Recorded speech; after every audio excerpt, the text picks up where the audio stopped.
श्री कृष्ण। दोस्तों, धर्मराज युधिष्ठिर ने भगवान श्री कृष्ण ने कहा, हे त्रैलोकीनाथ, आप कृपा करके आषाढ़ माह के कृष्ण पक्ष की एकादशी की कथा सुनाइए।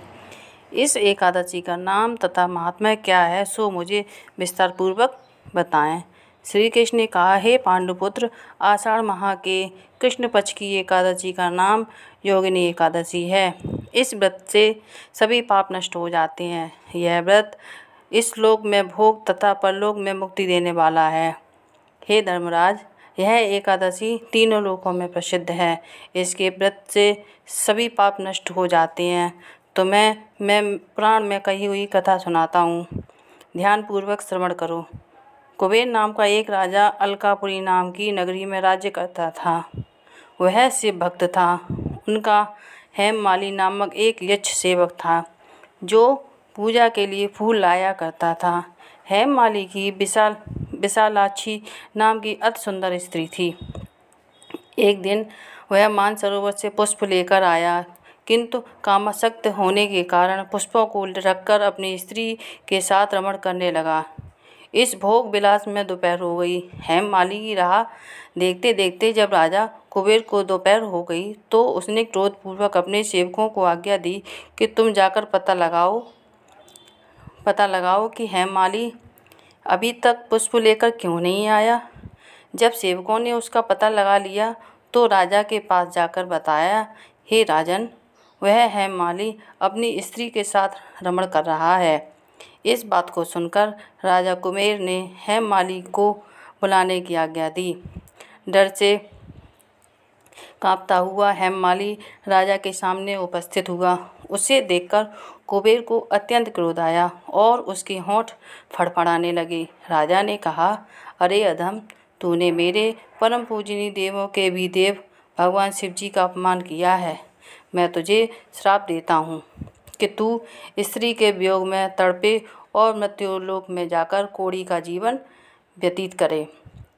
कुबेर के श्राप से वह तत्क्षण स्वर्ग से पृथ्वी पर आ गिरा और कोढ़ी हो गया।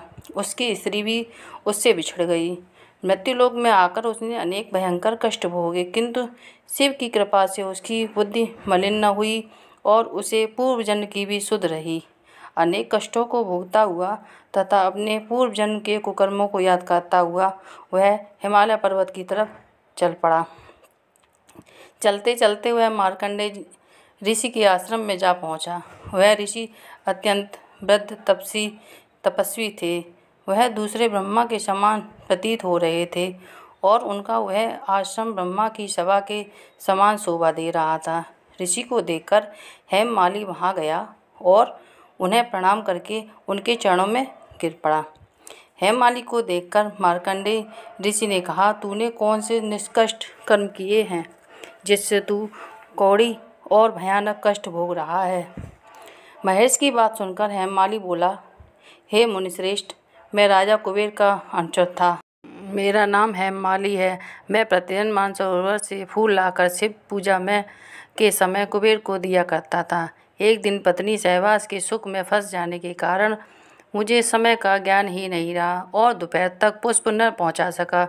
तब उन्होंने मुझे श्राप दिया कि तू अपने स्त्री का वियोग और मृत्युलोक में जाकर कोढ़ी बनकर दुख भोग। इस कारण मैं कोढ़ी हो गया हूँ तथा पृथ्वी पर आकर भयंकर कष्ट भोग रहा हूँ।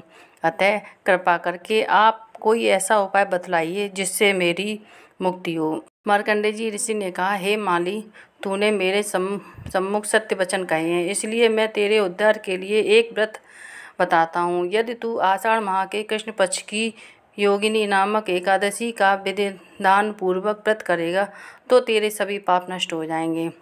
महेश के वचन सुन हेममाली अति प्रसन्न हुआ और उसके वचनों के अनुसार योगिनी एकादशी का विधान पूर्वक व्रत करने लगा। इस व्रत के प्रभाव से अपने पुराने स्वरूप में आ गया और अपनी स्त्री के साथ सुखपूर्वक रहने लगा।